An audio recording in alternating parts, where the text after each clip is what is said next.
I decided that maybe I will not retire, and that maybe we'll give you guys what you want to see. If you kick my ass in front of the whole world, I'm happy to put my hand out and go, listen, you're the better man. No problem. You took my dreams away from me, but at least I tried. At least I tried. I find him annoying, and I just don't like him. He's annoying to me. I feel like Tom's been such an asshole. It's just like his fans have been so annoying. He's 30, so he's from this influencer generation where you hop online and the t-shirt sales and all that. And fighting me gives him an opportunity to change his life forever. If I give him the opportunity to fight me, I want to be so compensated. I want that you money, honestly. Don't let John fool you with what he's saying. He wants it as well. He's a ruthless competitor. You can see it. You can see it when you know what you're watching. You know what he's all about. And I can see the way it eats him up. I can see the way it eats him up. My existence hurts his feelings a lot. I ain't never been an asshole to him. But yeah, we've got a bit of banter with this duck thing going. Oh, that's so offensive. Do you know what I mean? He's going to be offended by a freaking duck emoji here and there. Come on, John. Stop being so sensitive, bro. Like, he's offended that it's somewhere deep in his mind and deep in his soul. He knows that I can bounce his head off the canvas. Aspinall is like, we've only seen him smash.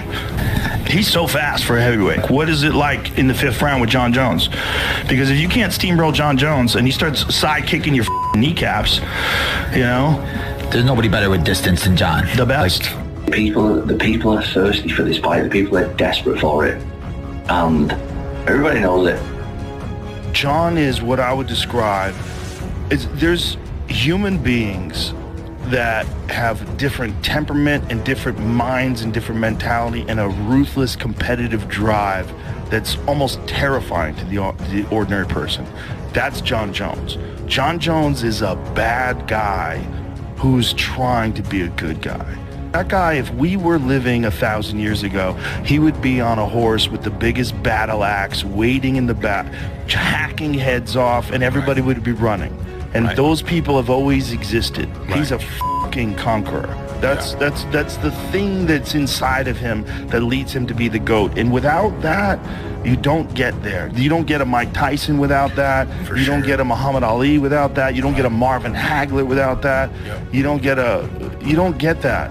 That there's a thing inside some people that is a driving force that allows them to overcome the greatest around them. I think it's probably the biggest fight in heavyweight history. From day one, I've been confident that Jon Jones would do that fight, right? I mean, even before the fight, I said if he won, there's no way Jon doesn't do this fight. Jon Jones isn't afraid to fight anybody, and that's a fact. Guys, let me explain something to you.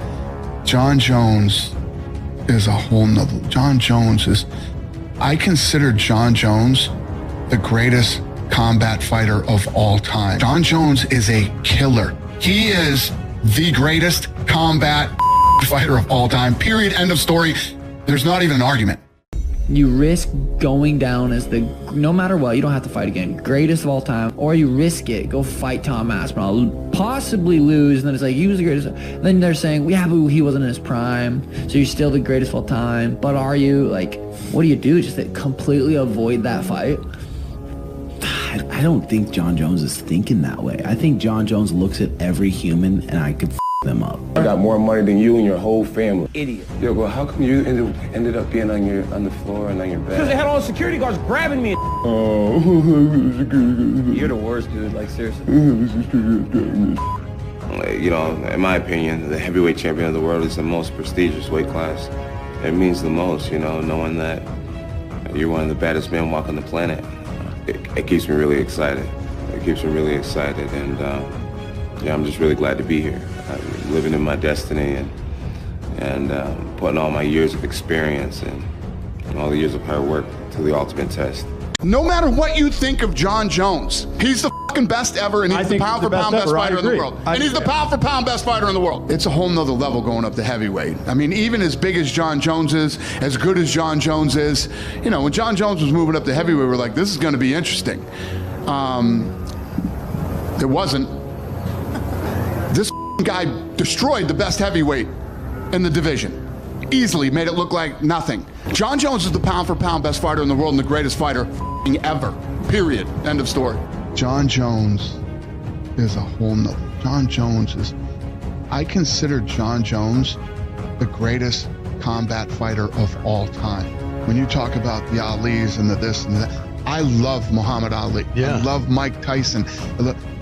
Jon Jones is the nastiest dude ever in the history. And I always say this about Jon's got a dark side to him, man. Jon's got like those dogs that'll rip your arms apart and do all that. He shoots guns. Jon Jones is a killer in every way that you can be. When the stuff was going on during COVID and there was riots and people were spray painting, Jon Jones like went into town and was taking spray cans out of people's hands and slapping them and saying, "Go home. You're not up my town." And like, he's a total freak of nature and he's the best ever. No matter what you think of Jon Jones, he's the pound for pound best fighter in the world. He was strong. He was always when we strong. fought, he was strong. Like he was strong. Leverage. Great with his leverage. Dude, the way he was able to manipulate positions, because I thought, without a shadow of a doubt, that I would take him down at will. But it's hard. Even if you get a takedown, it's hard against the best guys. So when you're fighting guys like Jones, he's so tall, he's so rangy, and he just understood fighting. The guy just understands fighting. And it makes him hard to deal with. And then, Joe, when you get in a clinch with this dude, he's so tall that it's almost like you're holding him up if you're the shorter fighter.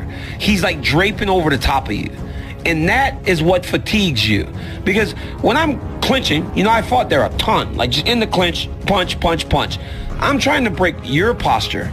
He doesn't do that. He pushes you against the octagon and then he leans. So now you're carrying 220 with your weight up against the octagon, and it's like, and then he's changing level, and he's spinning, trying to elbow you. The dude just understands fighting and understands how to maneuver his body to fatigue you. It's crazy. He also is the best at managing distance. Oh gosh, it hurts so bad trying to get close to him. I tell you that, hey, dude, it hurts so bad. Joe, it hurts so bad.